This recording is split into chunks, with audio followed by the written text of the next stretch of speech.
नमस्ते,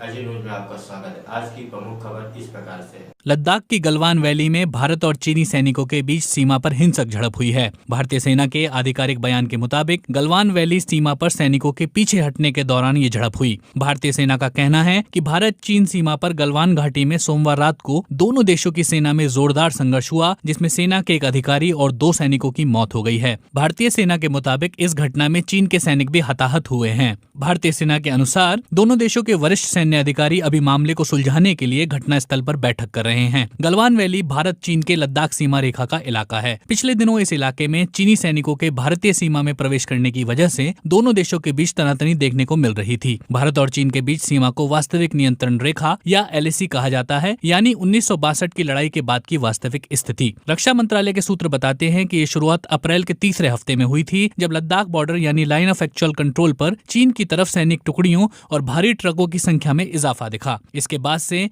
मई महीने में सीमा पर चीनी सैनिकों की गतिविधियां रिपोर्ट की गई हैं। चीनी सैनिकों को लद्दाख में सीमा का निर्धारण करने वाली झील में भी गश्त करते देखे जाने की बात सामने आई। मामले की गंभीरता का अंदाजा इस बात से लगाया जा सकता है कि कुछ दिनों पहले भारतीय सेना के अध्यक्ष जनरल नरावणे ने सीमा का दौरा किया था। भारतीय सेना ने यह भी बताया है कि इस घटना से जुड़ी विस्तृत जानकारी आगे जल्द ही दी जाएगी। समाचार एजेंसी रॉयटर्स के मुताबिक जब इस बारे में चीन से प्रतिक्रिया मांगी गई तो उसने कहा कि भारत को एक तरफा कार्रवाई करने और तनाव को और बढ़ाने की कोशिश नहीं करनी चाहिए। समाचार एजेंसी AFP के मुताबिक चीन ने भारत पर सरहद पार करने और चीनी अधिकारियों पर हमला करने का आरोप लगाया है।